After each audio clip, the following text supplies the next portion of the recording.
और अध्यक्ष जी आप देखिए कि ये डिस्टर्ब तब करते हैं कि उनको अंदाजा आता है चोट बड़ी गहरी होने वाली है। उनको मालूम है कि मुसीबत में फंसे हैं आज, और कुछ लोग बोल करके भाग जाते हैं और झेलना ऐसे बेचारों को पड़ता है। माननीय अध्यक्ष जी, कभी कभी मैं ये विषय बहुत प्यार से कह रहा हूं, नाराज मत हो जाना।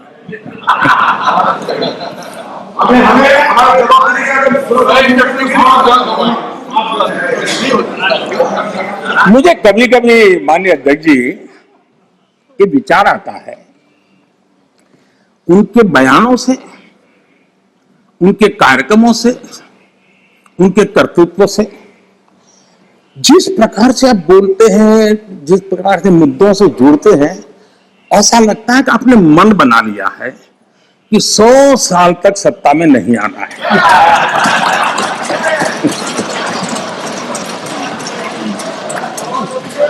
कोई ऐसा नहीं करता जी। थोड़ी सी भी आशा होती, थोड़ा सा भी लगता है हाँ यार देश की जनता फिर से फुलहार करेगी, तो ऐसा नहीं करते।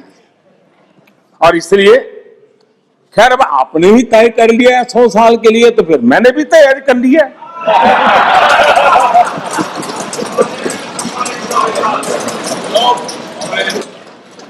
माननीय अध्यक्ष जी,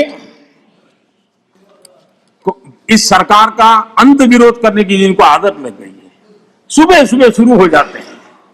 और यहां मैंने देखा हमारे अजय रंजन जी कह रहे थे क्या रखा है, मोदी मोदी मोदी मोदी करते रहते हैं, ये भी कर रहे थे।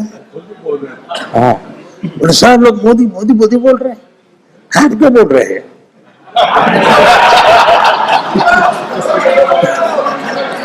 आप लोग सुबह सुबह होते ही शुरू हो जाते हैं। एक पल आप लोग एक पल मोदी के बिना नहीं बिता सकते। अरे मोदी तो आपकी प्राण शक्ति है। मोदी जी प्रधानमंत्री, इसलिए मोदी जी का नाम तो रखना ही पड़ेगा।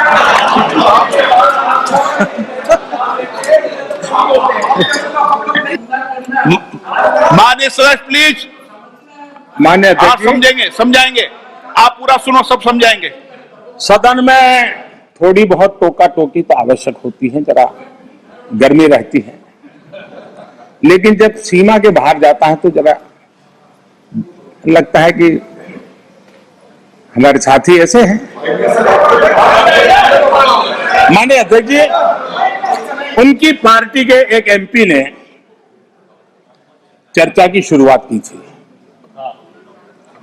और यहां से कुछ छोटा मोटा नोकझोंक चल रहा था, और मैं मेरे कमरे से स्क्रीन पे देख रहा था कि हमारे मंत्री प्रहलाद जी पीछे गए, सबको रोका, और वहां से चैलेंज आई कि अगर हमें रोकोगे तो तुम्हारे नेता का ये हाल करेंगे। क्या इसी का ये हो रहा है क्या? माननीय अध्यक्ष जी, दर्शन करने का मौका मिला। माननीय अध्यक्ष जी, रह नहीं जा सकता, कम से कम आपको हर एक को अपना सीआर सुधारने की कोशिश तो करनी चाहिए, और मैं मानता हूं जितना किया है उससे आपका सीआर ठीक हो गया है।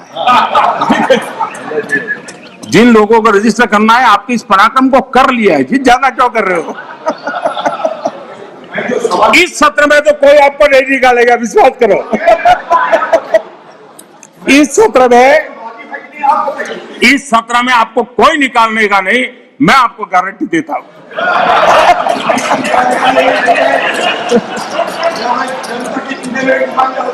ठीक है, इस जगह से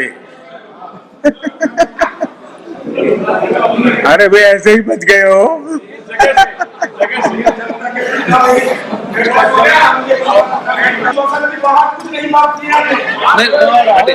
माननीय अध्यक्ष जी, तमिलनाडु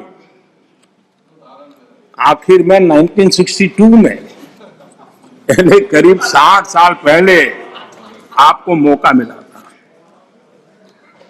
तेलंगाना बनाने का श्रेय लेते हैं, लेकिन तेलंगाना बनने के बाद भी वहां की जनता ने आपको स्वीकार नहीं किया।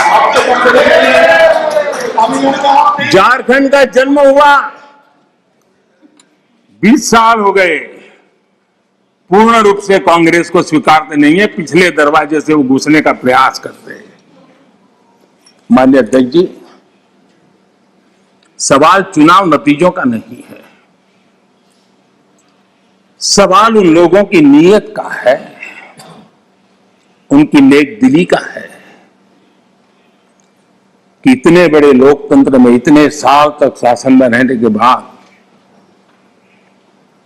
देश की जनता हमेशा हमेशा के लिए उनको क्यों नकार रही है। और जहां भी ठीक से लोगों ने राह पकड़ ली, दोबारा आपको प्रवेश करने नहीं दिया है। इतना सारा होने के बावजूद भी हम तो एक चुनाव हार जाए ना, महीनों तक न जाने इकोसिस्टम क्या क्या करती है। इतना सारा पराजय होने के बावजूद भी ना आपका अहंकार जाता है, न आपकी इकोसिस्टम आपके अहंकार को जाने देती है।